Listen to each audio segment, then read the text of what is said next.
Hello there, it's good to see you back again. Effluent and I were just snuggling down and getting ourselves ready for a good night's sleep. So we've already got our pyjamas on. Effluent has a little neckerchief here. And we've had a little bit of supper so that our tummies don't get too rumbly in the night. But then Effluent told me that she's been feeling a little bit sad. Somebody suggested that she might not be the most beautiful elephant in the whole wide world, because you can see she has one ear that sort of tucks out a little bit and one ear that sort of tucks in a little bit. And it made her feel like that might stop her from being beautiful. But I really like the ear that tucks out a bit and the ear that tucks in a bit. I think she is the most beautiful elephant in the whole wide world. And it made me wonder if I might have a story in my book that would help her to feel a little bit better. So I thought, why don't you pop off, get your pyjamas on, do a little bit of stretching so your body is all ready for a good night's sleep. And whilst you're gone, I will have a look through my book and see if I can find a story that will make Effluent feel a little bit better. Go on now, off you pop, get those pyjamas on. We're going to stretch our bodies to make them nice and relaxed and ready for a good night's sleep. The first thing we want to do is stretch out our lungs with 3 big breaths. In through your nose and out through your mouth. Count with me as we do our breathing. In, 2, 3, 4. Hold, 2, 3, 4. Out, 2, 3, 4, 5, 6, 7, 8. In, 2, 3, 4. Hold, 2, 3, 4. Out, 2, 3, 4, 5, 6, 7, 8. In, 2, 3, 4. Hold, 2, 3, 4. Out, 2, 3, 4, 5, 6, 7, 8. Fantastic work. Great breathing. Now, I'd like you to curl up into a little ball, just like a dormouse, going to sleep for the winter. And then we're going to slowly uncurl our spines all the way up through our shoulders and necks, as though you're being pulled up by a piece of ribbon. Take your fingers and give them a good stretch and a wiggle out in front of you. Wiggle, wiggle, wiggle. Now add your wrists and give them a stretch and a wiggle as well. Let's add some elbows. Round and round, stretch them out, and maybe our shoulders want to get involved too. Nice big stretches. Keep wiggling those fingers and keep breathing. And now we're going to stretch up, up, up, as high as you can. Can I touch that star? Oh, yes. Can you touch the stars? Up on your tippy toes, as high as you can go, and then twinkle, twinkle, back to your side. One more breath. In, 2, 3, 4. Hold, 2, 3, 4. Out, 2, 3, 4, 5, 6, 7, 8. Now I feel all ready for my story. There you go. That's much better. I hope you're all nice and stretched. Let's have a look in our book, because I have remembered there's a wonderful story in here. And this is from Stories from Mrs. Bloom's, and it's written by Rob Smith. And this one is Daisy's story. Are you listening? Mrs. Bloom's flower shop was known throughout the country for having the best selection of flowers for Mother's Day. She had roses and lilies and carnations.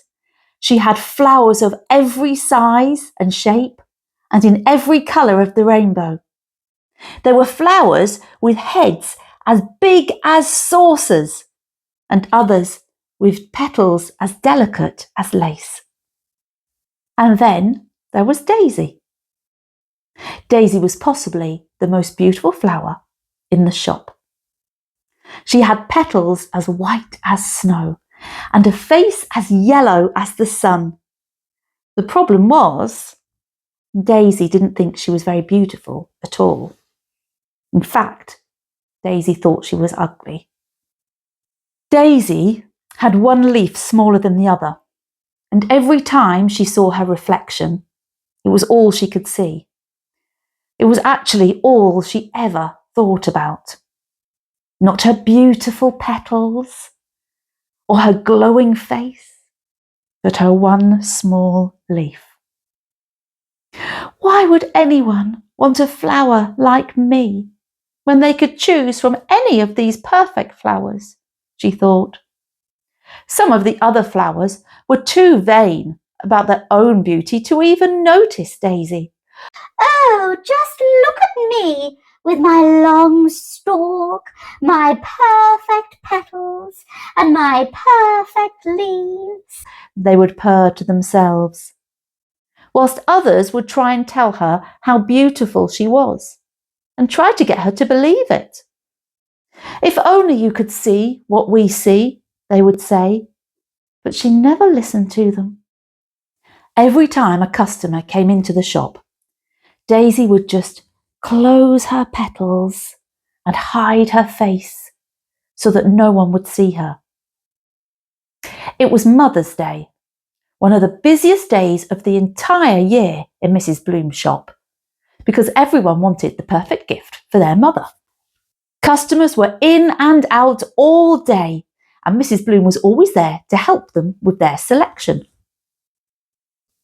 Some people wanted huge bouquets, and some wanted small posies. Others would choose an individual flower in a slender vase, while some wanted something a bit more exotic, like an orchid in a box. Mrs. Bloom always seemed to know exactly what would be the best choice for each and every customer. The rush never seemed to end, but even though the shop was so busy, Daisy just stayed out of the way, hoping no one would notice her. Around lunchtime, Mrs. Bloom felt a tug on her apron. She looked down, and there was little Lucy. "Mrs. Bloom, Mrs. Bloom," she said, "I need a flower for my mummy." "What kind of flower?" Mrs. Bloom asked. "The most beautiful flower in the whole world," she replied. "Would you like me to show you all the flowers until you find it?" "No, thanks. I've already found it," replied Lucy. "There it is, right there." She was pointing straight at Daisy. "Well, I'm so glad you found the most beautiful flower in the whole world," said Mrs. Bloom. "Can I ask you, what makes this one so beautiful?" "That's easy," she beamed. "This one has one leaf smaller than the other, just like I have one arm smaller than the other. Mummy says I'm the most beautiful girl in the whole world, so she'll think this is the most beautiful flower in the whole world." Daisy didn't know whether to smile or cry, but she did know that she would never think anything other than good things about herself from now on. We are all beautiful in our own special way. Well, Effluent, I hope that's made you feel a little bit better. You see, everything about you is perfect, just the way it is. You are exactly as God created you, and that is beautiful.